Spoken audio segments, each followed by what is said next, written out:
Hello guys, welcome to KV Fitness. This is Karthik, certified personal trainer. So మనం previous వీడియోలో మాట్లాడుకున్న విధంగా intensity అంటే ఏంటిది, ఎంత ఇంటెన్సిటీ చేయాలి, బిగినర్స్ ఎలా చేయాలి, అడ్వాన్స్ లెవెల్ ఎలా చేయాలని మాట్లాడుకున్నాం కదా. దాని గురించి తెలుసుకుందాం మనం ఈ వీడియో. వర్కౌట్ అనేది మనకు ఎంత ఛాలెంజింగ్గా ఉంది, ఎంత వెయిట్ చేస్తున్నాం, ఎన్ని రెప్స్ చేస్తున్నాం అనే దాన్ని బట్టి మన ఇంటెన్సిటీ డిపెండ్ అయి ఉంటుంది.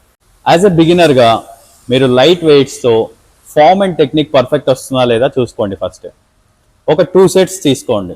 ఒక 2 సెట్స్లో 8 to 12 రెప్స్ పెట్టుకోండి. మీ ఫామ్ పర్ఫెక్ట్ అయ్యేంత వరకు అది ప్రాక్టీస్ చేస్తూ ఉండండి.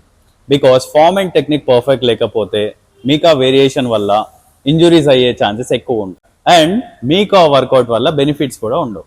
వన్స్ మీకు ఫామ్ అండ్ టెక్నిక్ పర్ఫెక్ట్ అయ్యాక దాని తర్వాత మీరు సెట్స్ ఇంక్రీజ్ చేయండి ఫస్ట్.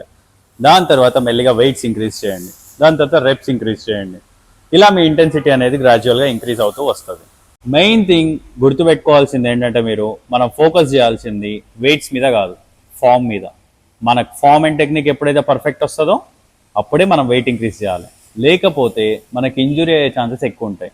వన్స్ ఇంజురీ అయిందంటే మళ్ళీ మీకు రికవరీ అవ్వడానికి చాలా టైం పడుతుంది. ఇంకొక విషయం ఏంటంటే మీకు వర్కౌట్ చేయడం ఒక్కటే కాదు, రెస్ట్ అండ్ రికవరీ కూడా చాలా ఇంపార్టెంట్. మీకు రికవరీ అనేది లేకపోతే మీ మజిల్ బిల్డ్ అవ్వదు. అండ్ ఆల్సో ఎవ్రీ సెట్కి మీరు కొంచెం రెస్టింగ్ టైం అనేది ఇవ్వండి.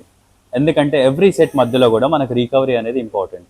మరిన్ని ఫిట్నెస్ అప్డేట్స్ కోసం నా ఛానల్ని సబ్స్క్రైబ్ చేసుకోండి.